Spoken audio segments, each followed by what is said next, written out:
Tuesday. Okay. Think we are streaming. Great. Make sure the volume is off. So go right in. Okay, great. Well, thanks everyone for joining. For the benefit of Grant and our other guests, my name is Paul Stankus. I'm the chair of Complete Streets in Kingston. I've been on the committee for I think about 3 years now, plus. And I live downtown, and Kingston has 3 different neighborhoods. Grant, I don't know how familiar you are with it or any of that kind of stuff. But I live in the part that's in the historic Rondout neighborhood near the creek. The city hall where we are is in Midtown, and then Uptown is another sort of business district. So yeah, let's go around. I guess you want to go. Hi, Grant. How's it going? Hey. I live down the block. I'm Brandon. Nice to meet you. I'm Emily Flynn. I'm the Director of Health and Wellness for the City of Kingston. I use she, her pronouns. I'm Claudette Ford. I am on Complete Streets now 5 years, 6 years, I don't know, a long time. Anyway, I live in Kingston and I'm not really sure what neighborhood I'm on. I just know on my, I guess, neighborhood, it says 9W/32. I'm Ryan Jennings. This is my first year on the committee, and I live in Midtown, just around the corner. Okay, hello, I'm Bella. And I've been here for about 2 years. I'm the vice chair, and my pronouns are either she or they. Do you want to go to Ezra? Hi, can you hear me okay? I have my earbud connected. Yeah, sounds good. Can you hear me? Okay, great. Hi, I'm Ezra. I'm also living in Midtown Kingston. I have been on the board for a little under a year now, and I'm attending by Zoom tonight because I'm having a rather bad flare-up of my autoimmune disease, unfortunately. But hi. Any other guests? Would you like to introduce yourself? Arlene Fuentes, and I'm a Kingston resident for about 31 years, and I might be joining Emily in the commission. Oh, great. With all Kingston. All right, great then.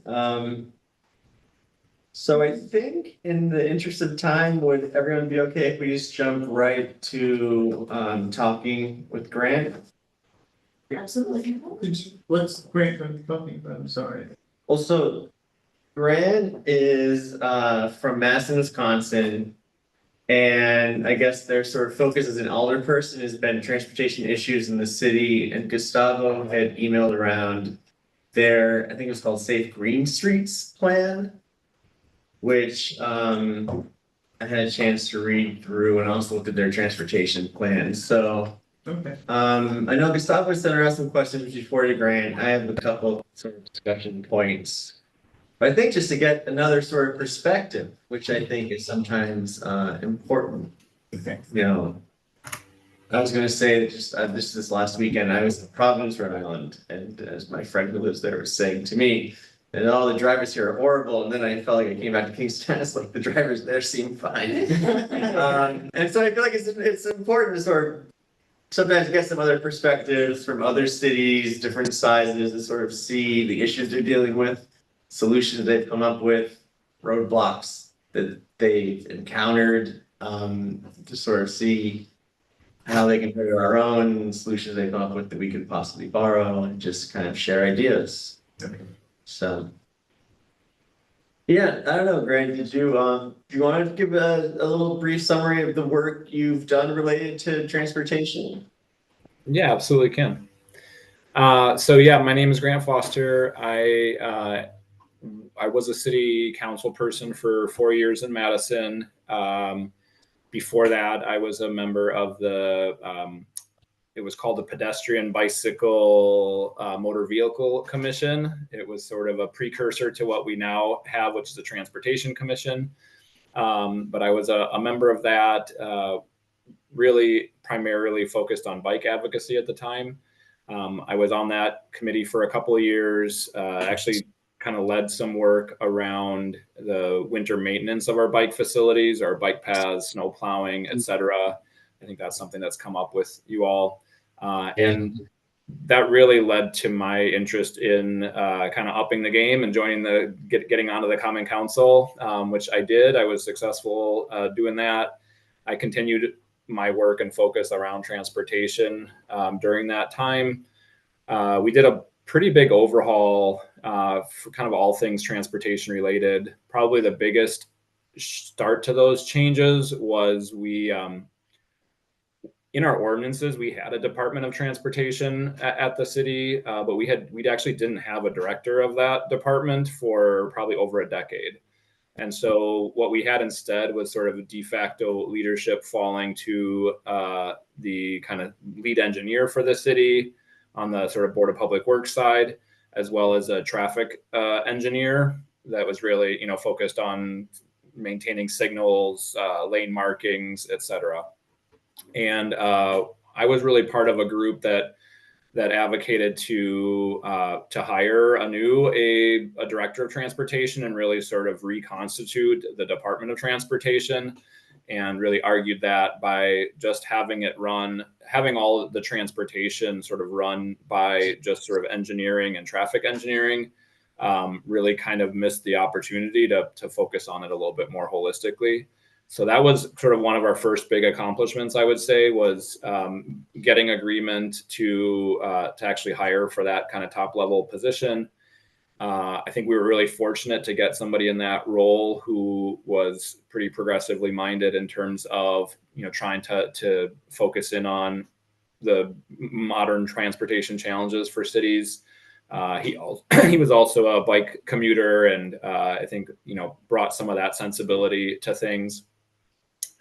One of the next big things we did was to kind of overhaul our committee system. So as I mentioned, I was on this awkwardly named Pedestrian Bicycle Motor Vehicle Commission. We also had what was called at the time a Long Range Transportation Planning Committee. And there was a separate Transit and Parking Committee. So what we did was really kind of bring all of those together and created a new kind of comprehensive transportation commission that we also gave a lot more authority. I think really consolidated a lot of the authority from those other kind of previous bodies. That was, I think, kind of big step number 2. And then I think the third big step was in kind of drafting and ultimately approving 2 big new policies. One is our Complete and Green Streets policy and program, and the other is Vision Zero. So I think both of those were really instrumental to kind of turning the course on our transportation planning, and kind of how we talked about transportation as a city.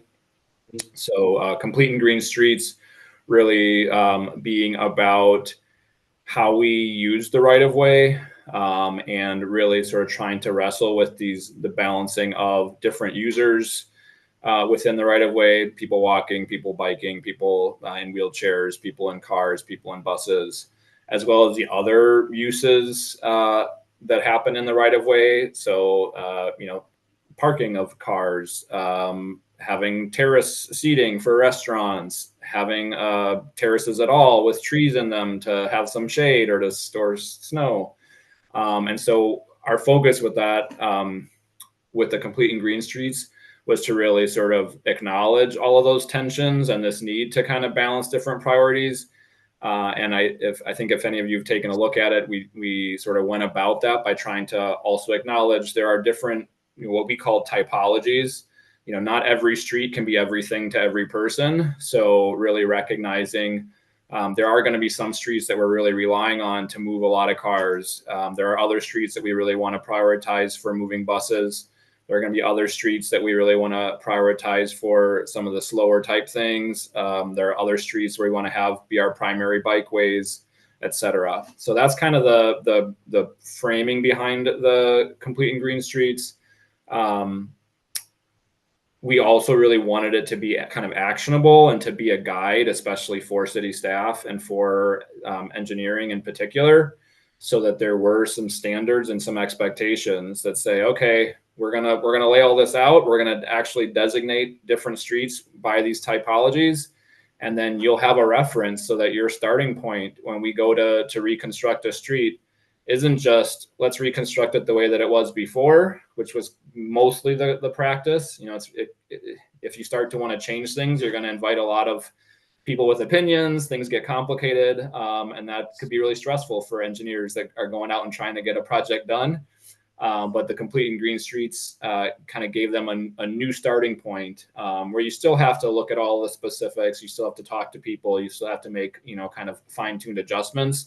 But at least it's sort of set out a standard to say, okay, if this is a small, you know, kind of neighborhood street, doesn't have a lot of car volumes on it, then it should generally fall into this category. And we should prioritize things like wider terraces for bigger trees, you know, slower speeds. We don't want to put too much space for car parking if we don't actually think that it's going to be used. So I think that was a really big win in terms of getting that policy implemented. And then I think the other one is the Vision Zero, which it's hard to kind of overstate the importance of that one. But it really, I think, allowed us as a community to start grappling with the reality of traffic violence and really allowed us to prioritize safety above things like motor vehicle throughput. So that's really been, that was really sort of, I would say, some of the underpinnings to our Completing Green Streets and to our kind of to the new culture when we talk about transportation in Madison. It really does start from a point of improved safety. Yes, making sure people can get where they need to go sort of efficiently, but we're not going to, if we have to have a trade-off between, you know, somebody being in a dangerous situation and somebody getting to work 1 minute faster, we're going to be generally deferring on the side of safety first. So I think that's also been really critical as we laid out this foundation that you see in the Completing Green Streets. So that's kind of, I guess, a high level view of sort of what we've been doing for the last 6 to 8 years in Madison. And I'll just say, you know, before that, we were a community that was recognized for being one of the probably the best biking city in Madison.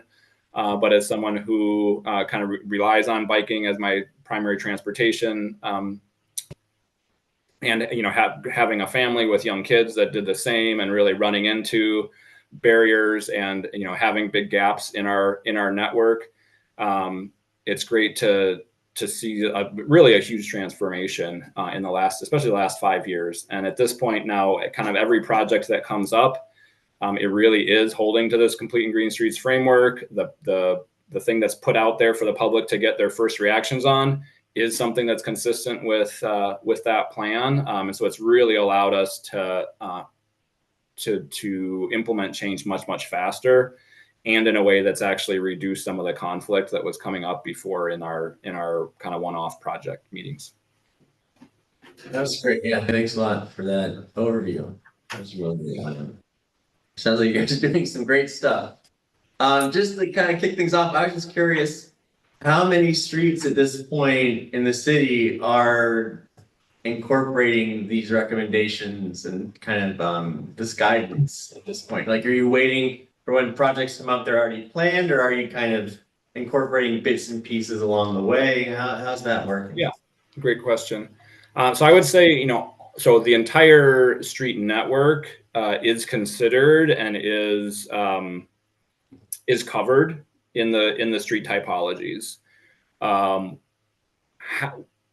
How we get a street, if we say, okay, a street is this type and it should look like this. Obviously, you know, I think we have, I don't know, 2,700 lane miles of streets or something like that in Madison, and you know, reconstructing streets is very expensive.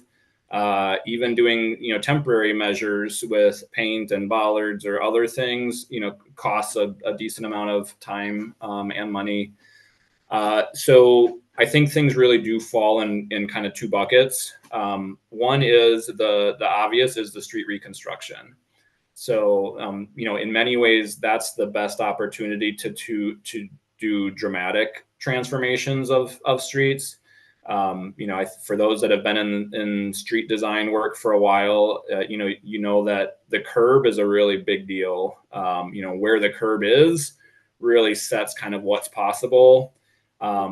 There are things that you can do sort of light, quick, and easy where you can come in and repurpose and put some temporary things in, but it's much more challenging than if you're able to start from a blank slate, put the curb where you want it and say, oh, we want to put the bike lanes on the other side of the curb and protect it from cars, for example. It's very difficult to do without reconstructing the street.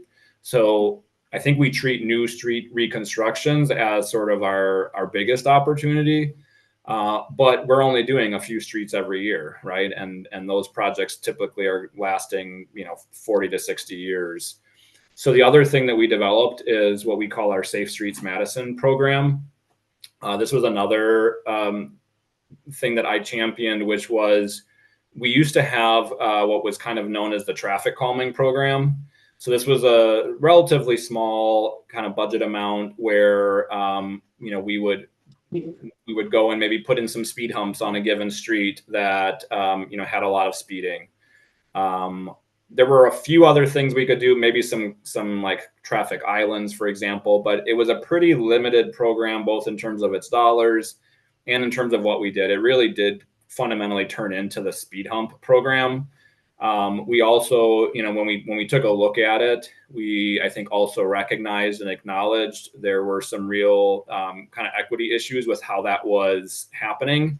We would get sort of complaints often from more privileged neighborhoods saying, oh, speeding's terrible here. They would be the squeaky wheel. Maybe they'd have an alder that was good at, making noise, and their street would be the one that gets selected to get the traffic humps, even if there were other much, more serious issues. So what we did was really kind of did a complete overhaul on that as well, created what we call the Safe Streets Madison program.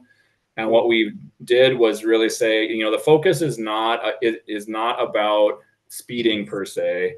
The focus, again, is on safety, number one, and access for non-motor vehicle transportation, number two. So things that would improve and make more accessible walking, biking, or transit, or things that would improve safety are really the criteria for getting into this program. We developed a kind of a system to essentially give points, for different types of improvements. We have our staff price out what those things would be, and we throw it all into one big program and focus at trying to do the biggest bang for our bucks, items first. I was also successful in getting a pretty big increase to the budget of that program, so that we were actually able to start doing some more transformative work there outside of our complete reconstruction program. So those are kind of the two main ways that we're making progress today. Really not missing an opportunity when we are going to reconstruct a street, making sure we're really doing the best thing we can, really pushing ourselves, and then using the Safe Streets program to figure out, especially for the ones that aren't going to be reconstructed for a while, but they're a real big problem. What can we do in the meanwhile? What are these sort of interim fixes, and trying to prioritize the ones that are going to bring the biggest safety improvements? It's great. Gustavo, you have some questions. Do you want to maybe work in some of those? Yeah. Oh, sure. What's your population? We're about 250,000 in the city, in the kind of more metro areas, about 500,000. Yeah, Thanks. it's bigger city. It's about 10 times the size of Kingston. Before I ask a question that I put in the email, you were saying that this review of the streets, that happened within your group or that happened within the common council? Which part? Like review, like which streets should get treatment, or like how you prioritize the ranking. Yeah, the ranking. Where did that happen? So within the Safe Streets Madison program, basically, things can get into evaluation by any means. So an alder could say, oh, I keep getting these complaints from this one area. They think there's this issue here. Staff, could bring something in. They often go and have community meetings, and they might hear some things, or they just know of some things, so they could throw them in there. So they can kind of come from wherever. Staff is then the one that will, again, we had a sort of an ad hoc committee that created the process, the kind of rating system, et cetera. But then staff really maintains that. It's staff in the Department of Transportation. And they would go through and kind of give the assessment of that. They'd also come up with what some of the possible treatments are, or what they could do. They get an initial price estimate on doing those things, and then we essentially just kind of divide out. Okay, we think it would bring this many points of improvement in however we've classified that, and it will cost approximately this much. We do the math, and then the ones that come to the top are the ones that give us the best improvement for the lowest cost. And so the staff kind of manages that list, but then they bring that prioritized list to our Transportation Commission, where we allow public comment on all of that, and then the Transportation Commission, which is essentially all appointed positions by the mayor, a couple alder positions, but mostly city residents that sit on this Transportation Commission. They're the ones that actually decide on the final cut, which ones we're going to do in any given year. I have a question. The cut that is made by that commission, does that then go to the Common Council for voting for budget purposes? Or is it, they say these are the streets that are going to get done, and that's what happens? Yeah, there's sort of a pot of money that's approved in the budget each year proactively for the program. And then the Transportation Commission makes the decisions on how to spend that money. So the pot is decided by the council, and then this commission can figure out the best ways of spending that particular pot. You got it. Yep. Okay. Yeah, that's great. I think last time we were talking to an engineer, he mentioned that he didn't even know which streets were gonna be updated the following year or something like that, which kind of crazy. But yeah, I think one of the questions I had is like during the initial phase, could you speak? I think you already answered a little bit of this. Like, was there any pushback? Like, how was the transition from doing everything that was happening before, just like updating, like paving and doing the same things, to improving, like changing focus of safety versus vehicle throughput? I mean, that was a process. Before I was alder and before I was on the Ped Bike Motor Vehicle Commission, I was I guess I would say I was an advocate. I actually started what now is a pretty great local bike advocacy group called Madison Bikes. And we started showing up to meetings and asking for something different. And, it was probably a couple of years of getting sort of ignored or turned down. And we didn't give up.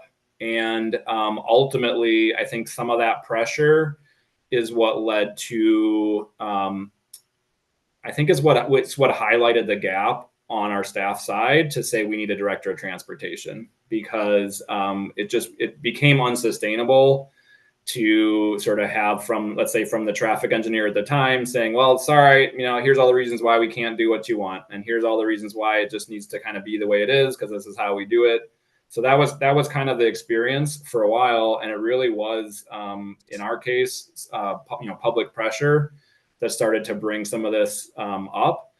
I think at that point, when we were able to hire a new director of transportation, that's really when I think there was that really opened up opportunities to start to say, what are our goals related to transportation? Not just from an engineering perspective, it's like we have a street, it's a project, we need to get it done, we got to keep it under budget. It's a very sort of technically focused responsibility. So I think identifying and acknowledging that an engineering perspective isn't necessarily going to get you a safety focus or a health focus or even a transportation focus. So I think that was also honestly pretty key. And then, as part of our advocacy work, we also pushed on the electoral side. We actually kind of created a candidate questionnaire. We actually worked with one of the housing advocacy groups, and we kind of did a joint transportation housing questionnaire. We started making it an election issue, which it hadn't been before that. And then we got a new mayor elected who was kind of pro-transit, pro-biking, proactive transportation. So all of these things, I think, kind of came together. We then had a mayor who was supportive. We had a new director of transportation. And then, myself and several other members really just sort of pushed and said, we are going to, Vision Zero is the way to go. We shouldn't make excuses. We need to have a transportation system that works for everybody. And honestly, there was pushback, but it wasn't the majority. And we really, I think everybody wanted to get towards the same place, and we just had to figure out how to do it. So that's really what the last 4 or 5 years was more about how, and we weren't really having an argument about whether or not we should. If I may, does the engineering department report to the director of transportation? Nope. That's so we have a Department of Public Works, which is sort of engineering, parks, streets. So they're kind of part of that world, and then the Department of Transportation is a separate department. The traffic engineer is part of the Department of Transportation. So the Department of Transportation is traffic engineering, transit, and parking are all under there. The engineering department is more responsible for the reconstruction of a street and the maintenance, but the director or the transportation department sounds more like a planning division. Do they do more planning in that sense as opposed to trying to maintain the actual infrastructure? Yeah, it's definitely, I think it brought in a more of a planning perspective where there wasn't much one before. But I would say there's a tremendous amount of collaboration between the two of them. And, I don't want to suggest that engineering was in any way kind of sidelined during this process. I think in many ways they were grateful to have somebody else to come in and to have the focus around transportation, because in addition to transportation, the engineering, they're thinking about all the underground utilities, they're thinking about the contracting elements, they're thinking about snow removal, etc. So there's a lot to keep in mind with a street reconstruction project. They're absolutely a critical partner, and we did get a lot of buy-in from them as well. I think one of the things we learned from them is, we're not necessarily trying to do things the way we've always done them, but if you want us to do something different, we need not just support, but we need sort of vocal support. And, you need to be telling us, this is what you expect, this is what you want to see, so that then when we come with those kind of plans, we don't have to defend them to neighborhood residents who might say, what's going on here? You're taking away some of our parking. We don't want that to happen. Kind of taking them out of the hot seat. They were very happy because this is what we want in our street. Go design it out. They say, no problem, we can do that. But to ask, sort of expect them to be the innovators and to take the lead and to come out with something radically different, I think was, that would have been a challenge. So, a couple of questions. For the director of transportation, what qualifications do they have? Are they like a planner or? I'm trying to think back of what we, did for the position description back then, but they're ultimately responsible for managing and overseeing the whole department and sort of establishing our transportation vision, our priorities. So it's very much kind of a high level department head. Our first director actually just retired in this last month, but he worked in the Wisconsin Department of Transportation, or he worked in a consultant firm, but really doing a lot of kind of street reconstruction projects. So he had a pretty traditional kind of transportation background. I think it was more about how the position was imagined, how, what the expectations were, and kind of the authority and the support that was given to the position and to the role, more than the qualifications or the background per se of the person that we ended up hiring. What was the process for creating a department? Like, I'm just wondering what it would be like here if you wanted to create a new department. What has to happen? What had to happen with you guys? I thought you said that it existed. Oh, it did exist. Yeah, on the books it did. So I would say there's two. Okay, so it was right. So there wasn't a head, but it was a. Okay. Yeah, it was basically I would imagine you all have your kind of departments laid out in city ordinances. So it would be an ordinance change to create a new department. And then there's the funding side of it. So, for us, we did have it on the books, but it had been unfilled position for 20 years or something. And it showed the traffic engineer reporting up to this vacant, head of the department. And I think they just essentially kind of reported directly to the mayor, but in kind of reality, the city engineer sort of ended up making the decisions. So it's one of those things where like what's on the books doesn't always match kind of what's happening in reality. You ever faced the transportation department? I don't think so. Well, we have a much smaller city. And Technically, our Department of Public Works has the authority over the streets, yeah, not the city engineer. So we have a city engineer, and then we have our Department of Public Works. But so it's a little different. yeah. Is there an actual planning department? Because sometimes transportation planning, as he's describing it, can be in the planning Yeah, we department. definitely have a planning department. I do not believe they do any transportation planning. But they could probably. I think it depends on how you define the planning department. I do have a question, which is that,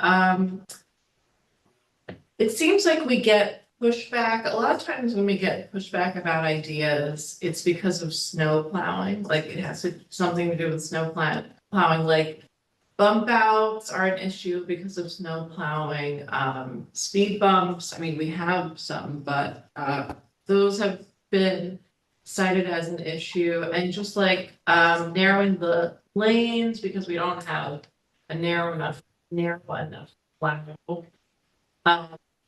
Bollards. Yeah, bollards. Separation. Yeah, like all these things, and I know you have probably more snow than we do. So I'm wondering how you handle that. Yeah, I would say, so one thing is, snow is real. Thinking about it, dealing with it, accommodating it is real. It's good for engineers and those responsible for street clearing to be thinking about it, dealing with it, etc. That being said, I think it's always a little bit of a red flag if if you hear something like, oh, we can't do blank because of snow or because of plowing. One of the things that I did early on was really started to insist on, okay, if this is what we're trying to accomplish, what are our options for doing that? And what are the trade-offs, right? So something like bump outs. Well, you can absolutely plow with bump outs. It takes a little bit more time for the operator to go in and come back out than if it were all just a straight shot. So one impact could be, well, we estimate that our plowing time might go up by X amount of time if we do this thing. Probably very marginal if you're talking about doing a couple blocks and having a bump out, but that's one thing. The other thing is, how do you design that bump out? And you very much can do it in a way that that thinks about and expects a snowplow to be there. So the angle that you actually make the bump out, you're not using a 90-degree angle, but you have it coming in at an angle that facilitates and allows and expects the snowplow to be doing that. We do have bollards. We put them in. it works fine. You also have to expect that some of them might get hit. You might have to replace them. So one of the considerations is, there'll be some costs to put them in the ground. If you want to replace the ones that get knocked over, you might need some money to make those replacements, as well as somebody's going to have to go out and put a new one in the ground. But they absolutely can work. But it also means, the plow's not going to go over the top of it. So if you're trying to bollard off an area that is very narrow, or that's more narrow than your current equipment, then it's going to raise a question of, is there some other equipment that could clear a more narrow segment? So, we have a lot of bike paths in Madison. Even before some of our newest generation of advocacy around this, we've always had, like, probably 40 years, we've had at least a few really important big bike paths that have a lot of traffic.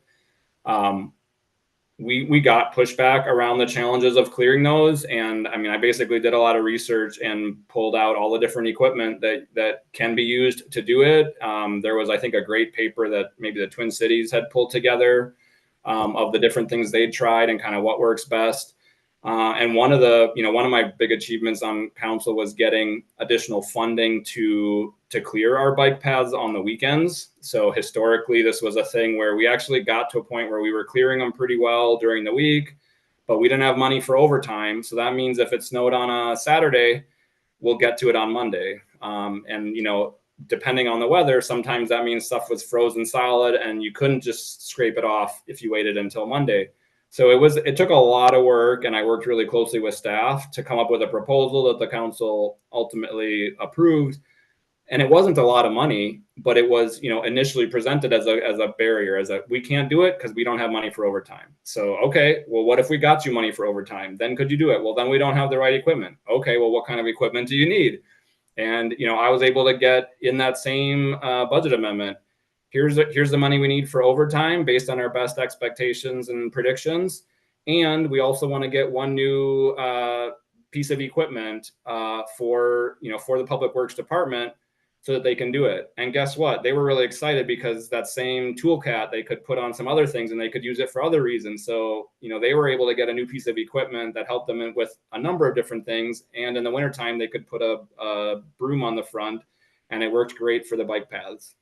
So I think in general, it's like moving past no and moving towards what would it take? How much would it cost? What are the different ways to solve the problem? Don't just tell me no, tell me, what are the implications? What are the downsides? And what are the options? If we do want to prioritize this thing, if we do want to figure out a way to do it, you, the experts, tell me what it's going to take.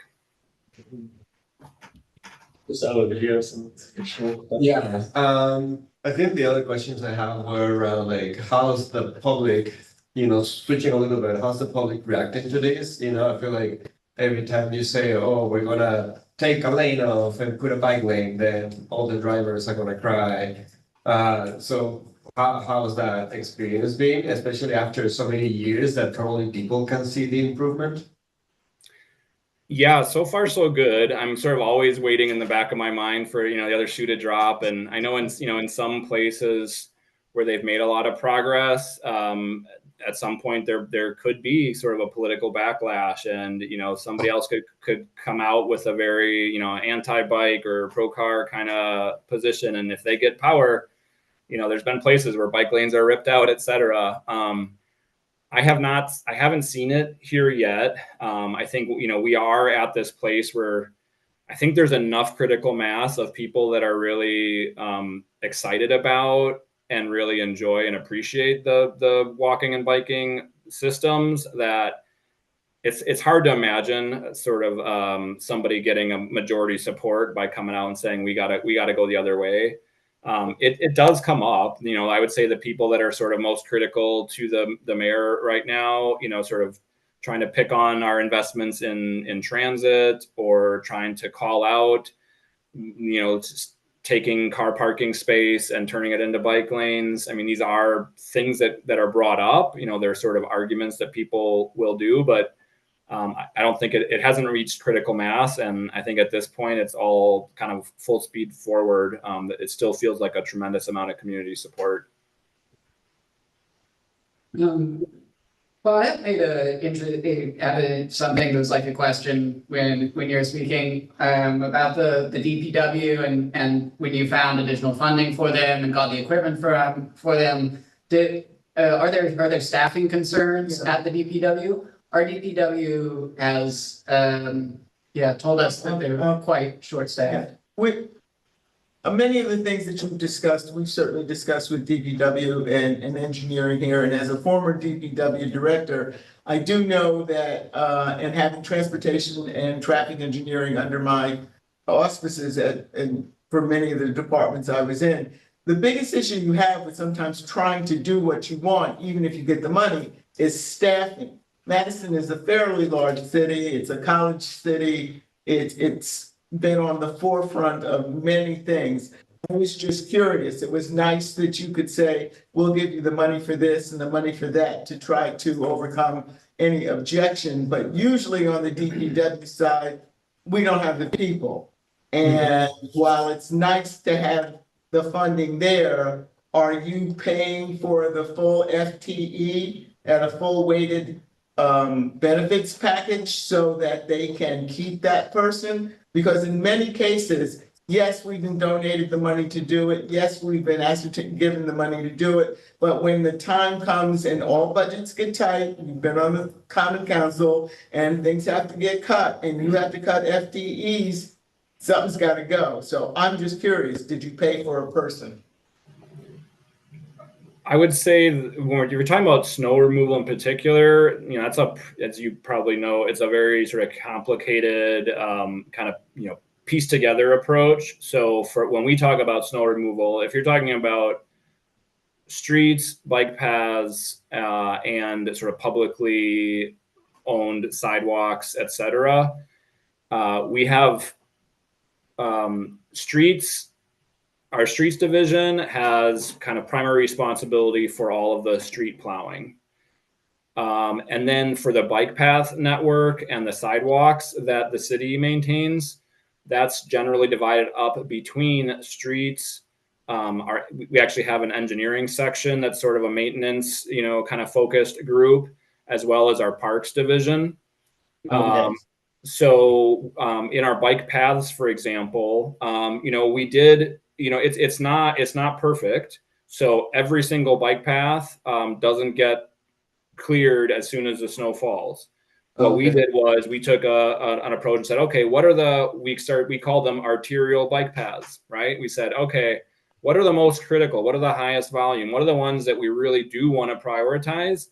And then we have a different sort of level of service expectation for all the smaller ones. So, within 24 hours of the snowfall, we're hitting the arterial stuff, but then we're working through with the staff we have to get everything else cleared over the next 2 days. Okay, well, that makes sense, because the way, at least I heard it, which is the way it sounded to me was you were able to give them money, and so therefore it was okay. And I know that just doesn't always work, because our department, and we've had our DPW director here, I'm sure he would love to do a number of the things, but they are really short-staffed. But perhaps us presenting it with some kind of priority as this particular bike route or this particular area needs to be part of the priority. And then if the others are done later, it might work. Thank you for that. Yeah, I think that's an important way to do it. And, I think also if you look at scale, I mean, I don't know, what your lane miles are, et cetera, but what we were talking about was pretty small amount of labor compared to clearing all the streets in the city. And so it wasn't, even in our case, it wasn't an FTE. We didn't actually hire a new body. It was in the form of overtime, which, actually the staff kind of, that can be a real benefit for them. The agency directors, as long as they've got the money, and then they can offer overtime pay for people to cover, in those sort of snow emergency situations. So I think it just depends on your specifics, but I wouldn't assume that if there's a new ask that it would necessarily require a whole new body. It just might be, is there somebody else on staff somewhere that we can give a few extra hours, in these moments when it's needed.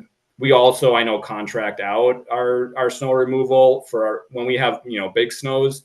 we have a core staff, but we can't plow all our streets with staff either. So we're bringing in contractors whenever there are big events. So, there's a lot of moving parts there, and it was kind of an incremental increase to be able to cover what we were trying to get covered. This particular city doesn't contract out, so yes, I hear what you're saying, and in other cities I've been in with snow, we did contract out. So that did give us a different flexibility, but when you're in a city that doesn't contract out, it has a very limited staffing, that the staffing from the sanitation division is also doing the street plowing. Sometimes you just have to think about it a little differently, but thanks.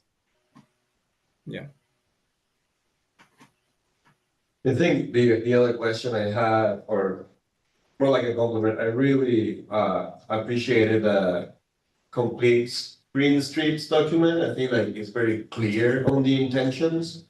And something like for example, here in Kingston, we created a zoning code to increase the density of the city. And after even that was implemented, we are like reviewing for improvements and modifications.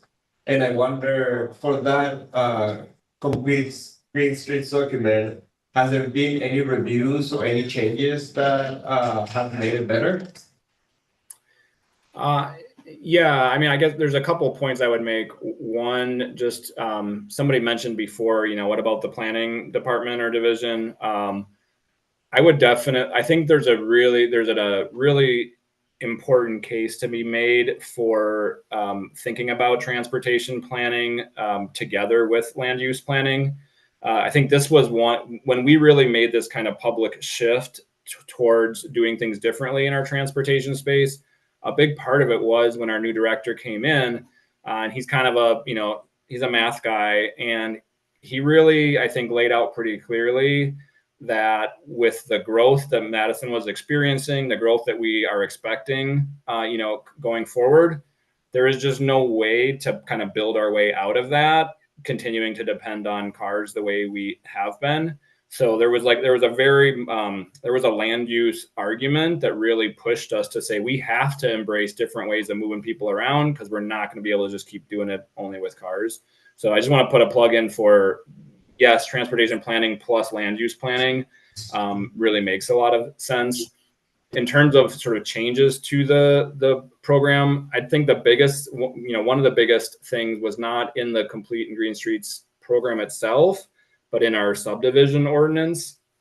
So we passed the Complete and Green Streets, and actually failed to address this before we did that. But we have a subdivision ordinance that really lays out all of the kind of minimum requirements, for lots and for streets. If you have a kind of a new area that you're going to put streets into, for example, and we actually had requirements in our subdivision ordinance that required some of these kind of extra wide streets that we just that are Complete and Green Streets said, hey, we don't want that anymore. We actually want to go narrower. Here are our new standards. Meanwhile, we were still requiring developers to build things kind of in the old, overly big way.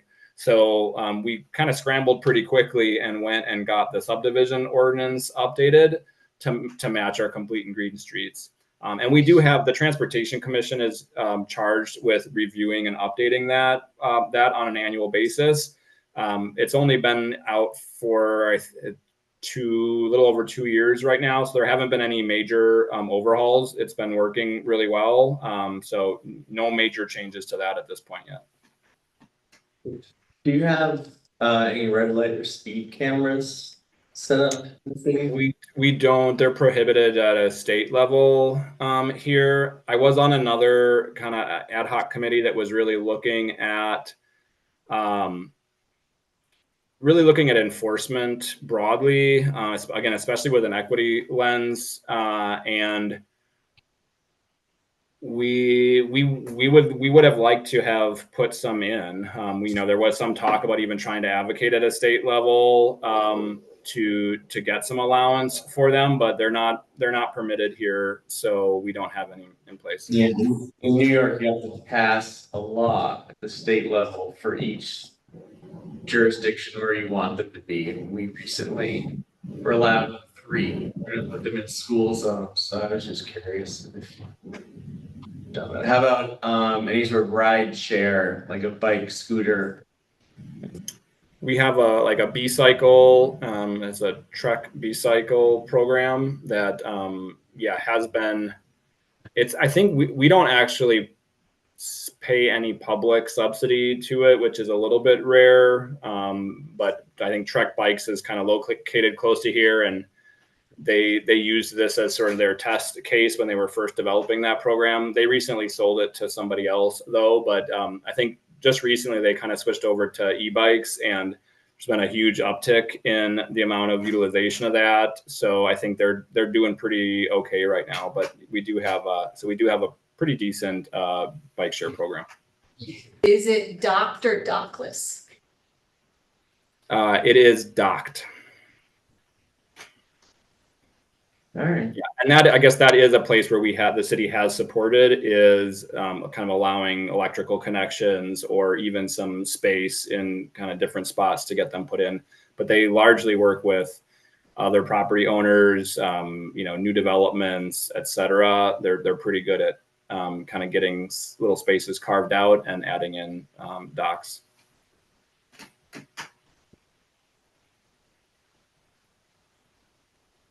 Great. Is there anyone else? Anything they want to discuss? God, you're almost an hour, so. Thank you. Yeah, thank you so much. Thank you. Thank you. Informative. Thank you. Yeah, happy to do it. Glad you guys are working on this, and best of luck to you. If you run into anything and you want to check in or have other questions, you've got my contact info, and feel free to reach out. Great. Thanks very much. Thank you very much. All right, take care. You too. You too. All right, great. It's gonna be interesting. I want to quickly go through the grant update. I'll see if there's anything Sure. worth talking about. Real fast grant update is there's no updates. I believe that I didn't put it in color this time. You'll see slightly grayer things. She says no update. No update. So basically we're in a holding pattern where the application isn't any of the funding. What's the midterm pedestrian crossing? The Midtown Pedestrian Crossing and Park. Phase 1, Midtown Pedestrian Crossing. Is that an engagement? Is that the rails bridge across the train tracks? Well, I bet it is. but that one is also, there is There's another one, because, red crossing miniature or midterm crossing. Pedestrian Crossing and Park. I think we talked about that rail one, but. I think, I'm not certain. I think it's probably the train, what we talked about, the train. The elevator. On top of the train track. Yeah. And put that potential park behind the Y. Yeah. Yeah. So I think it's that much, but I'm not entirely certain. If you want me to find out more, I can. Yeah. All right, great. Okay, oh yeah, the yard signs, are they, Dun, dun, dun, dun, dun, dun, dun. oh boy. I brought them all. So please take a look tonight. These are the metal stand. Okay. Two-sided, Nice and big too. so everybody gets them tonight. Are you on a list, just so we're clear of, everyone should just email you, or maybe all of us, where we're putting them, right? Shall we? Don't be worried. Yeah. What Yeah, does it say? What does it say on the signs? I can't see. Sorry, Oh, I've got the, sorry. It's backwards, sorry. Oh, great. I don't know if I have a place, but if I do, I'll contact you. I have a yeah, little and so small our yard. one thing was, so we'll make a list of everywhere we put them, but then also, we were supposed to tell you about, we put them on city land. To get get a clearance kind of, so they're not removed or I something like that? You all need to do anything. I have a note to let DPW know, Parks and Rec know, that if that's on city land, that it's allowed to be there. Okay, So great. I already, I can take care of that. So we can put them on city land, but we'll keep centrally via Google. Yeah. A spreadsheet, just where we're all keeping them. For the Be a Road Hero, we marked where we put signs and you can find out the average daily traffic and it is a metric that you can sort of calculate how many eyeballs maybe see it. It's kind of good How for do you- your applications. How do you find that out? I can get you the link I think it's a state website that tells it's a GIS map of all of the roads that I think says the average daily traffic. There you go. Yeah, you said that. Nerd day. Yeah, I was gonna say that. So I'll find that for you, so you guys can calculate if you want, All right, what fun. the impact is. How many of these we have? I think we need 30. And are the parameters around where we want to sort of put them? Like, are we? So we can just Our neighbors? discuss it, yeah, I mean, I live on a tiny one-way street, like if I put on my street, the only person who'll see it was Tanya, who's probably gonna be watching this, so like, you know. I think putting it, where people see it, we can utilize this tool. But we have 30 of them, so we have I some. think one some leeway. work on the corner where my house is. Mead and Clifton, God knows we get it up there. Yeah, I mean, I recommend not putting on other people's property. Sure. that's Yeah, what I say. But the I approve of it, put it in my property. Yeah, yeah. the grassy areas between the sidewalk and curb. Yeah, like for instance, I live near Cornell Park, you come off the bridge, go up Ward Street, like, I think Phil's already put some of those That's expected city bikes. property though, isn't it? Well, and can I ask if you put it on city property, think about how they maintain the park. So if you could put it in a place where it doesn't make more weed whacking for them. Sure, If it's in the middle of the lawn, they're more likely to just take it out and not put it back. yeah, I'll So put maybe it somewhere, against the sign, against, something where it's Yeah. a little bit out of the way. yeah, so I guess just sort of take that stuff into consideration, right, that's what you can do. All right, that's great, I'm really excited. Please I would love if you took them all tonight. But I can also keep a few at my office, if Ezra and Elizabeth want to come and fix them up, they're welcome to, or. Yeah, I was just about to ask, can I send you an email tomorrow morning and we can figure out a good time? Absolutely. Awesome, thank you. All right, so then there's Ella's letter, which a number of us have made some comments and updates to. Yes, You wanna and we pull that have the, and the RFP. Yeah, I guess that was sent out after the last meeting, Yeah. right? Yeah. Yes, Let's yeah, look at yeah. that first. I've actually seen the RFP.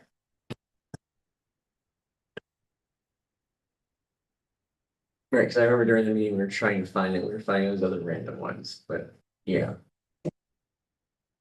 Yeah. Okay, and so the proposals should all be in now. They were due April 4th. I wonder, do we have any way of finding out how many were received? We can ask. I'm just curious to know, like, Amy or the mayor, so I can ask. This is RFP or.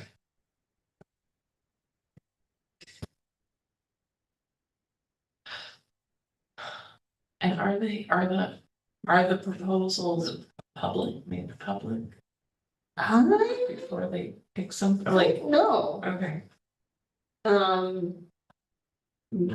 Probably not. They. I don't know if you can foil for them or not, you might be able to foil. But like,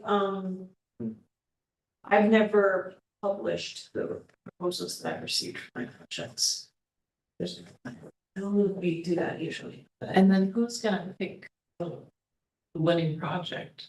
I do not know who they would be, we have a process for it, so it is very Okay. clear in our procurement guide, you have to create a committee, you have to document. In here is probably the different categories of which you rate the proposals, and there is a very clear process for such, I don't know who's on the committee.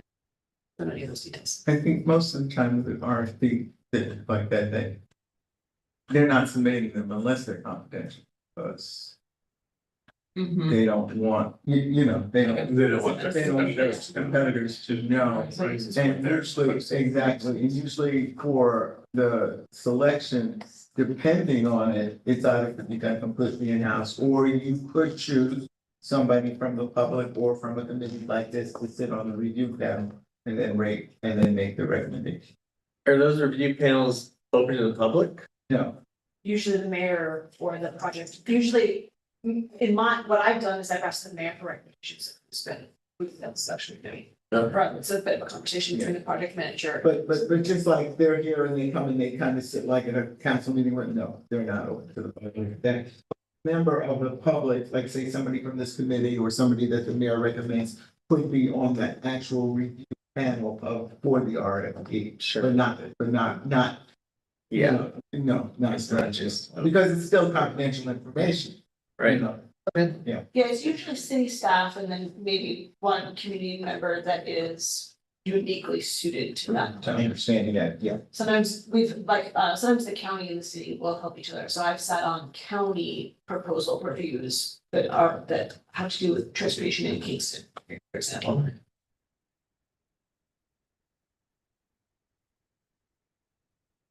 Alright, then, should we move on to the letters?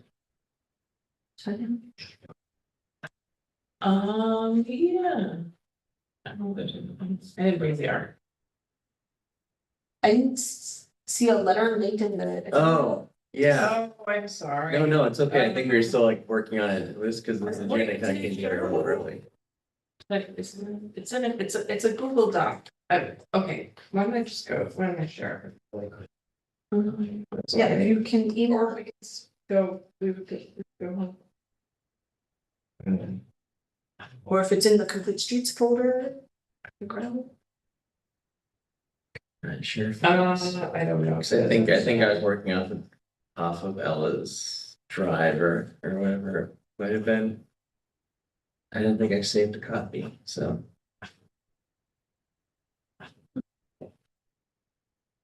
I found it. I'll add it to the agenda. Oh, thank you.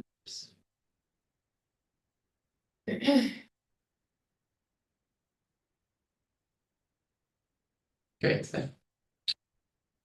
Live update.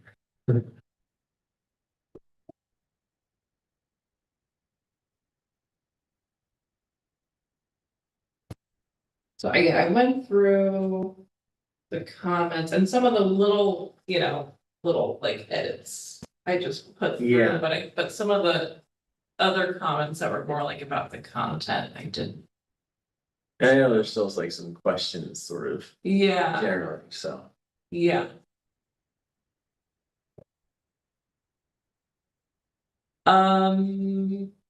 Who is running the speed camera program? Is that the engineering department? I do not know. Okay. I don't know what other departments would. Yeah, I don't think. but yeah, And so police. probably be the DPW. For police, yeah, maybe you guys know. Organized, yeah. Okay. One question. So everyone read this.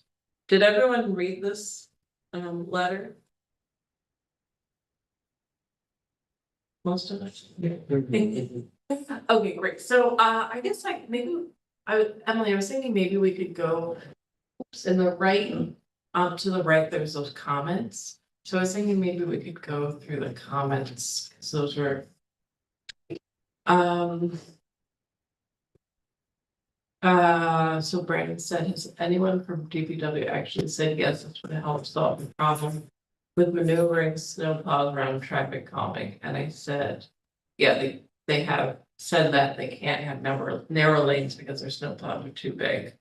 And Gamo says, this indeed feel redundant. I would probably remove B as it is if they've seen D. Yeah. Anything rather. Yeah, oh yeah, the same. I think there was some redundant, yeah. And And then, yeah, it seems to me that DPW has articulated this concern, this problem to us. We haven't validated our proposed solution.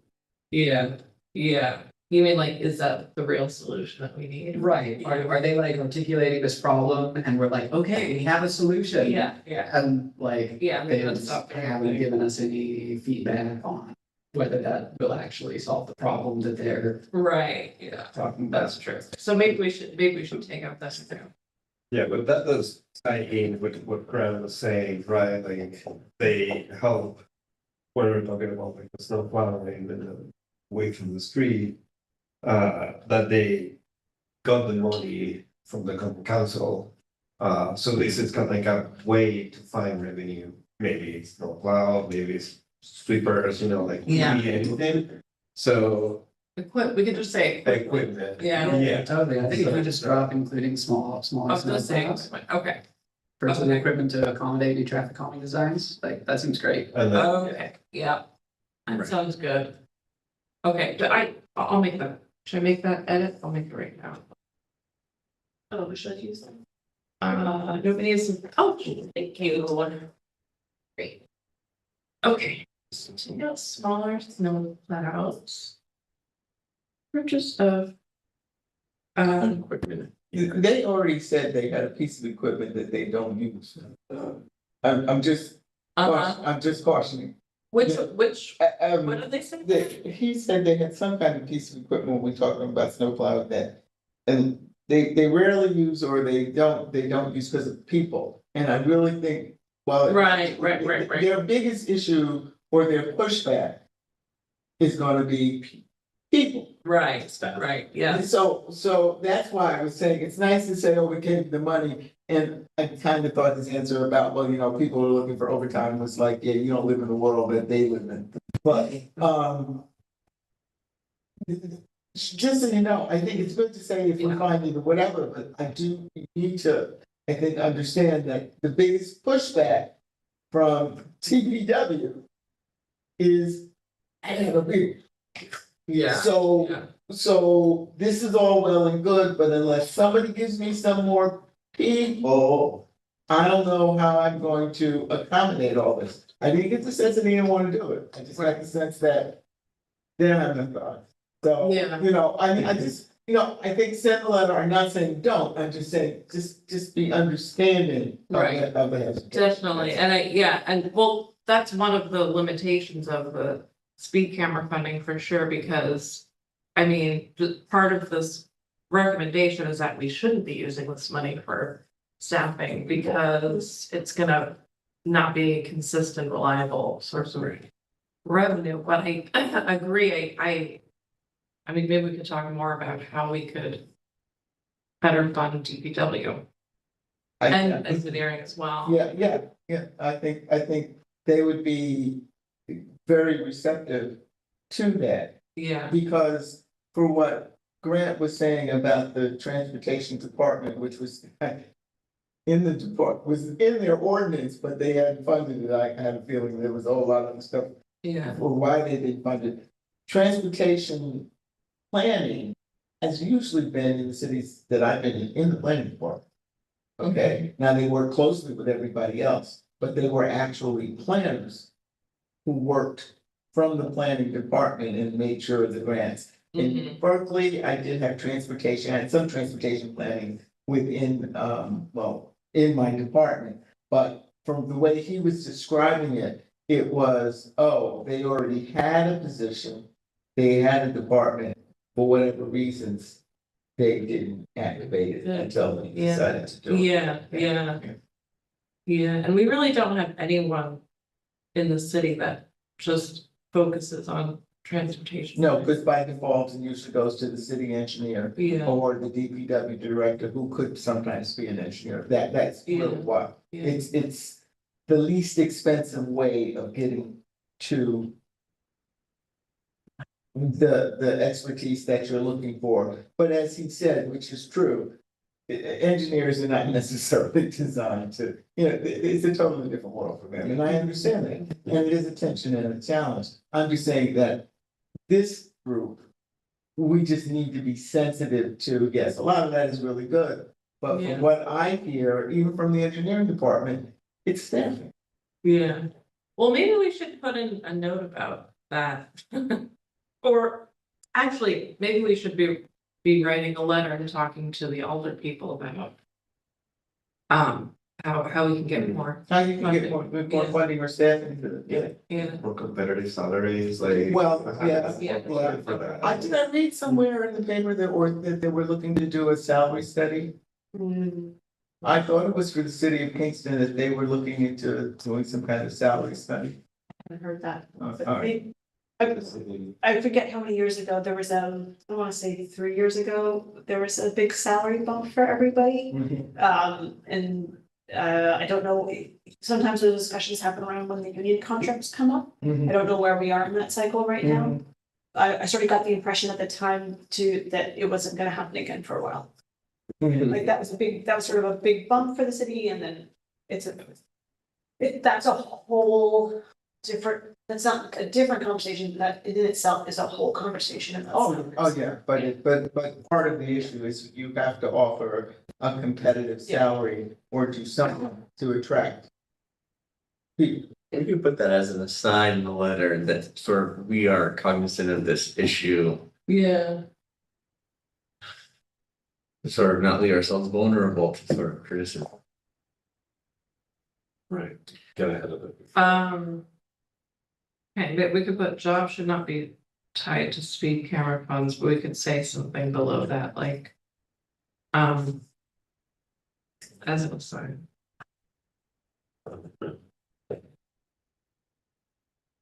Are the speed cameras meant to be permanent? Are they gonna? Do we know? Yeah, do they have to, how's I'm not sure how the legislation works, does it have to be renewed? Yeah, like. Are they gonna go up and, Yeah. be there for a certain amount of time, and then are they gonna be moved, or? No, it's you know? We're gonna get a different governor, is it gonna go? That sounds like a. I mean, the reality is, it could very well go, with a change of the political climate. Yeah, if there's gonna be a school zones, like there's gonna still be active during summertime. I think we heard yes, right? Aren't they gonna be active?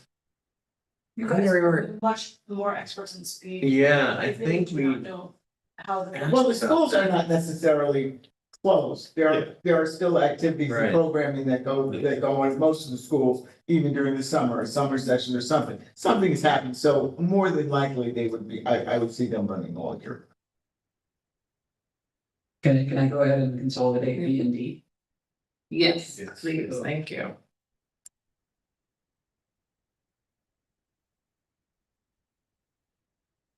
Oh, you can do it simultaneously.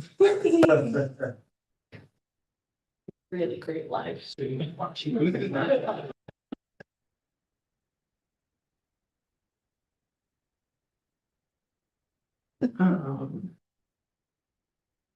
Okay, great.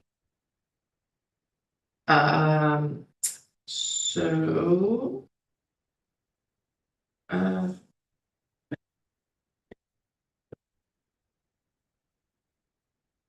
The comments are getting blocked, okay. So. Okay, so agreed. Oh, Just the check. oh, sorry, oh, cause I'm in Emily's thing, that's why I can't. Oh, no, I did give Emily power to do that, okay. Nice. Okay, this is a bit confusing as pedestrian, oh, okay, so. That this- was just yeah. redoing D. This we got. Support for Department. That's what you just did, okay. And That's all with the, and that's good. This is point two already, I'm not sure that makes sense anymore. Hit the check mark. oh, maybe I might have already edited it, that's why. That more details, but we were, okay. Oh, so is that all the comments? Oh, no, there's more.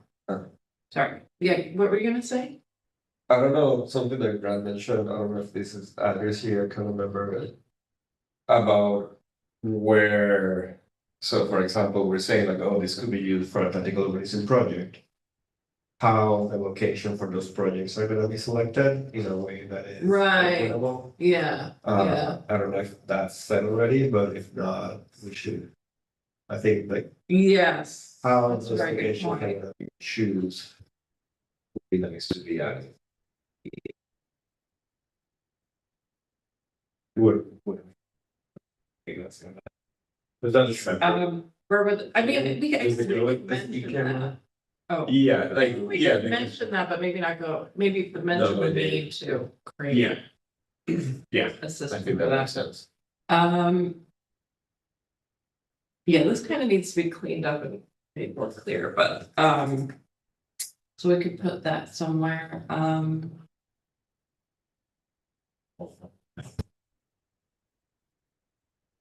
Trying to see.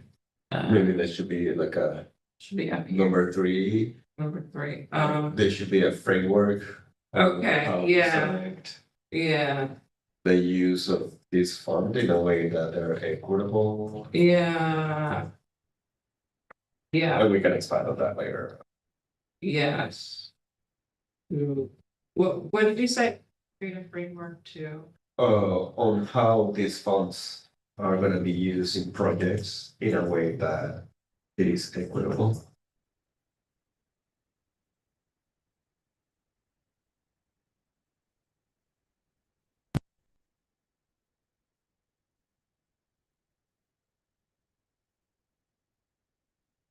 okay, Do you know of another city that's done it? In, Madison. yeah, I mean, seriously, if Yeah. they have an equity matrix. actually, their Yeah. document has that, that's part of the. Oh, yeah. Okay. The items. Should we mention that? Madison. Yeah, if you even snag, Because there was a whole section. image. Okay. Because if you give people a template, I think they have a better. Yeah. Which I'll talk about.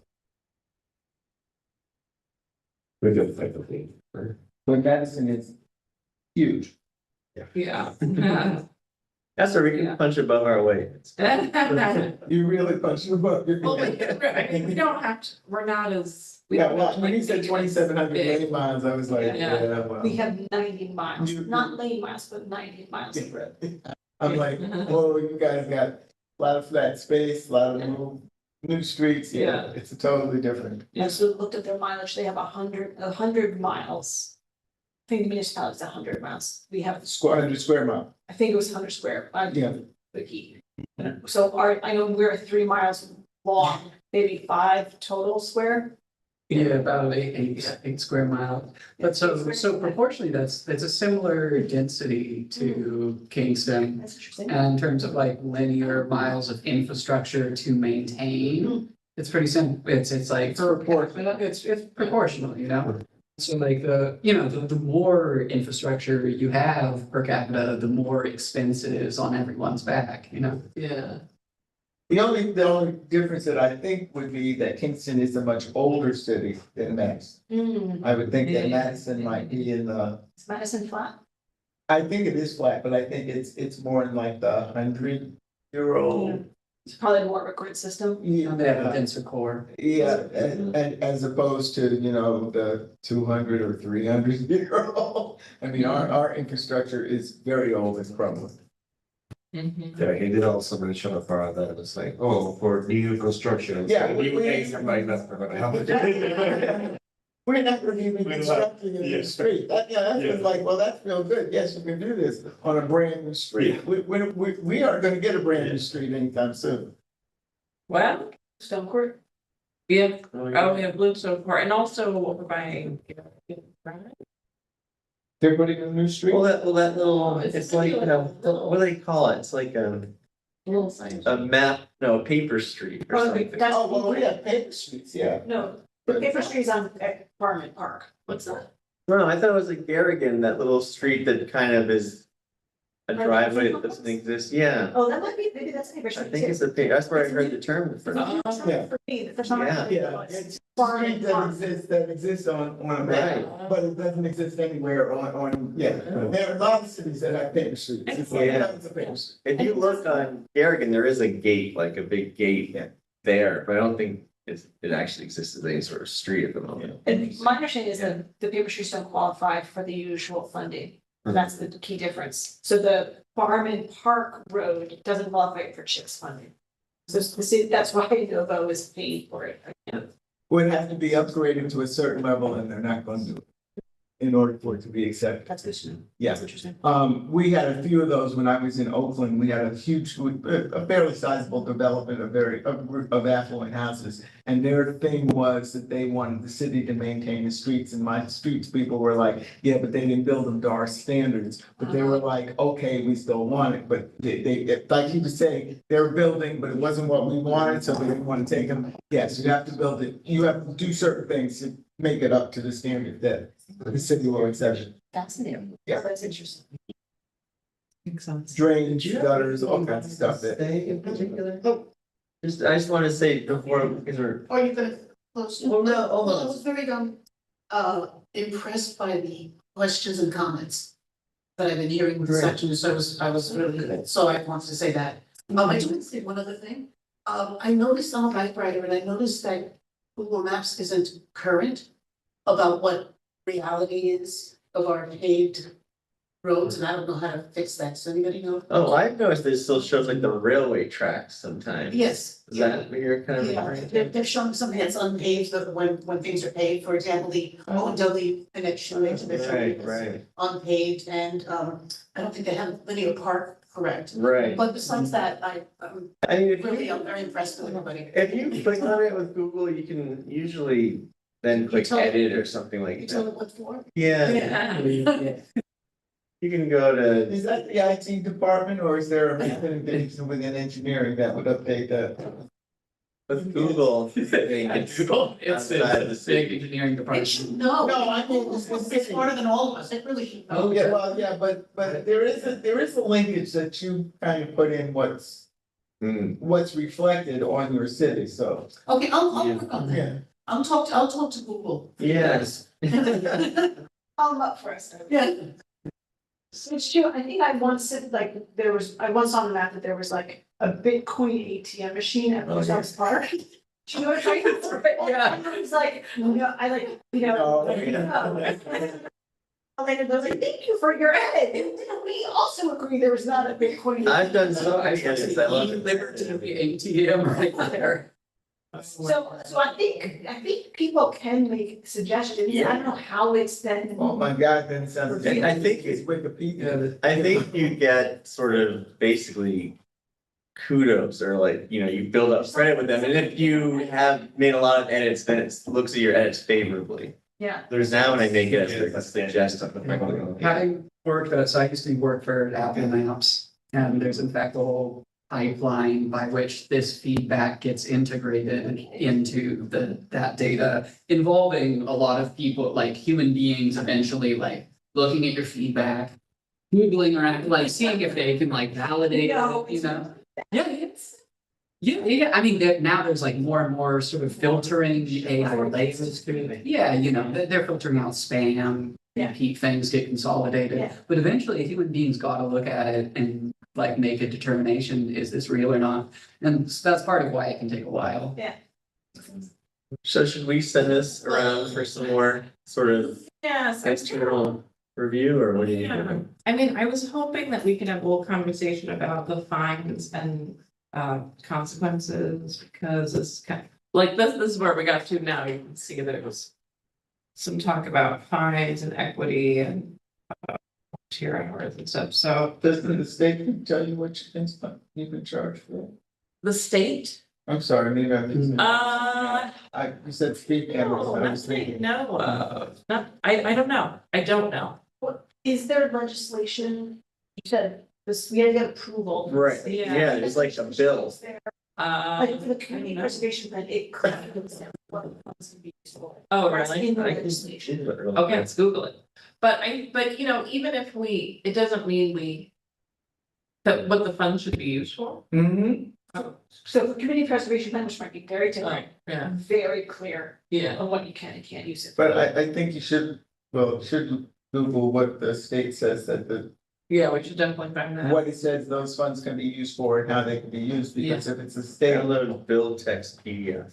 if 7 if pages. you have its state approval in Yeah. order to install it, I would think that it goes a little further. Yeah. But But also, this is a recommendation, right? Yeah. So you could say, if this is allowed, consider this. Right, yeah, And yeah, maybe you don't have to be the complete experts. right, that's true. But yeah, you're right, we should be, I don't think I read that whole document, to be honest. Yeah, and what's my train of thought, sorry. But I think it's worth having a conversation about fines, and even if there is. Maybe they put a limit on how high a fine we can do, but. It's also possible we could do lower fines at least, especially at the beginning. When people are first getting fines. We don't have to like hit them with the highest possible It fine. looks like there is already some sort of like. It kind of ratchets up, like the more you really? get. It's hard to kind of just look at this really quickly, but. They talk about like the number of fines, the total amount of fines paid after first notice of liability issued. Number of violations adjudicated and the result. Yeah, the total amount of revenue realized by the city in connection with the program. Yeah, sorry, it's hard to make sense. It's just. Well, can you send that to us? Yeah. Read it, and I guess we could have this conversation on email too. Talk more about. Yeah, sorry, we are just, yeah, like 5:30. Yeah, we're, not gonna get.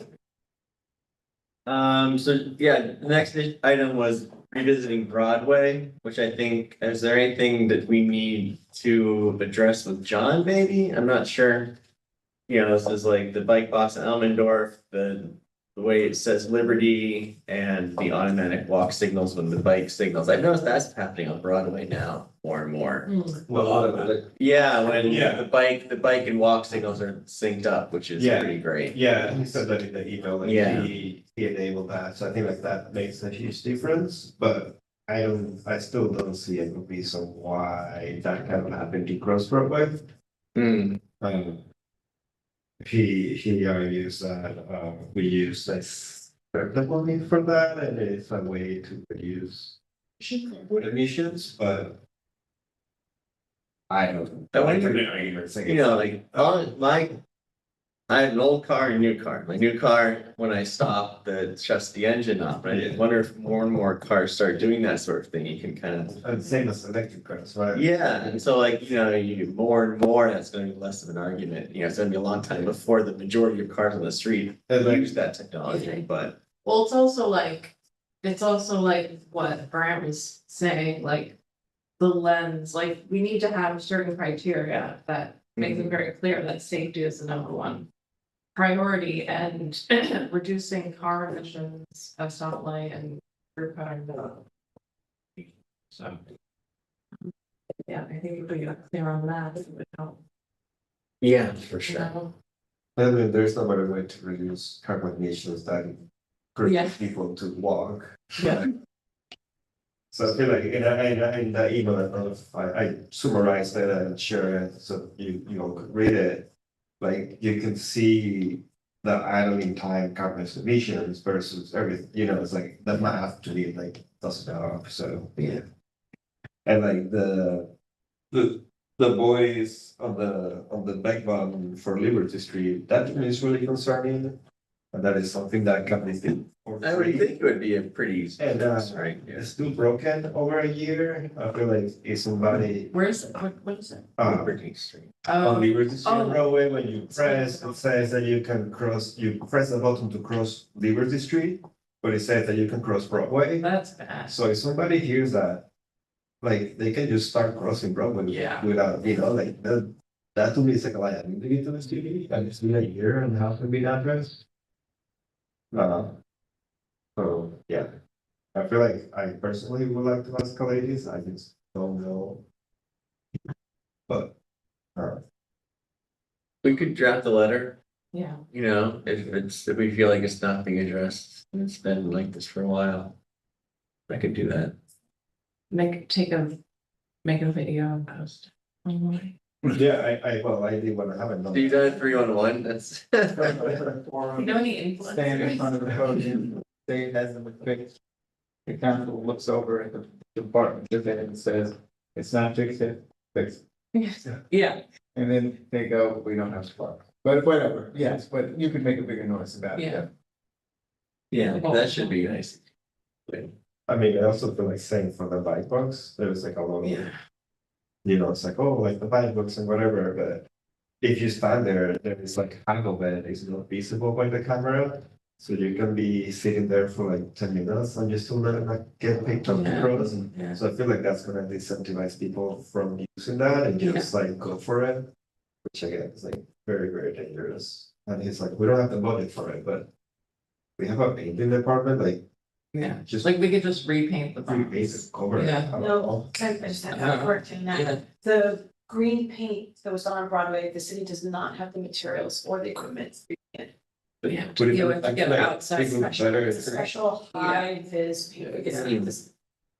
I have the ability to do. Yeah. Well, that could be to That could be. the camera. Yeah. from the- There you go, special paint. Well, I think it's like, and I think the idea of having some kind of central clearinghouse where all of these issues go to, and then we have some way of prioritizing them would be really good. Transportation. Yeah. It's like, there's a lot. Like, maybe we're talking about this in the past, but having a recommendation and having a recommendation department. I feel like as a council should be some benefit, sure. I don't know if it's like from the council or whatever, like. It's, I mean, it may take a long time even to fill the position, Yeah. but like. That should be step one. Yeah. So some departments are in the, not just the E code, but in the ordinance that makes Kingston, I'm sorry, I'm not getting the right language, but there's, so. They're part of the charter, Thank part you, of the thank you. enact. So DPW is part of the charter. For example, my department is not part of the charter. Right. So a new mayor could come in and eliminate my department. That's right. So, if you want to think about restructuring the government, that might be part of a charter change discussion. And the common council has talked about a charter change. It comes up every couple of years. So if you want to go down that road, do some exploration on if you want to be part of the charter, or if you just want a mayor to make a new department. Is it like so the mayor could do it, but would it be like adding an amendment, or would it be like have to be part of a whole? No, the charter change is gonna be voted on by the residents of the city. You recommend. It'd be- It's a big deal. it'd be recommend, you know, it goes through whatever and you put it through. Most charter changes have come with maybe the change from a city manager form of government to a strong mayor Right. form of government. Uh-huh. And so a lot of councils, the mayor is part of the council voted on by whoever is elected. It's not a separate stated position for the council, or it is a city manager, mayor form of council. For example, when I was in Oakland, Oakland went from being a strong city manager form of government with a mayor to a strong mayor form of government, which gave us Jerry Brown. There are some people who probably say, I don't know if that was a great idea, but anyway, but that's a very large change. It requires a vote of the people. And even adding something like the Department of Transportation, which could be voted in by city ordinance, it's still, it's political. And you've got a lot of work to do. I'm not saying it shouldn't be done, I'm just trying to say that, you know, there is a procedure and formality to doing it. And if you're going to embark on doing it, And when he made my department, the Department of Communications, the Departments of Art and Culture, I don't know if it went in front of common council. He No. might have just created those. by executive These- order. But they approved the budget.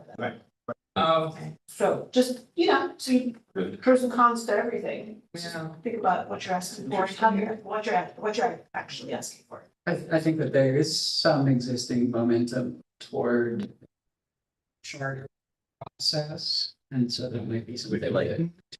Look into. Yeah, or could start it now. One, two, three. Yeah. Yeah. I would say mind of both, right? Like we could start with a department. Yeah.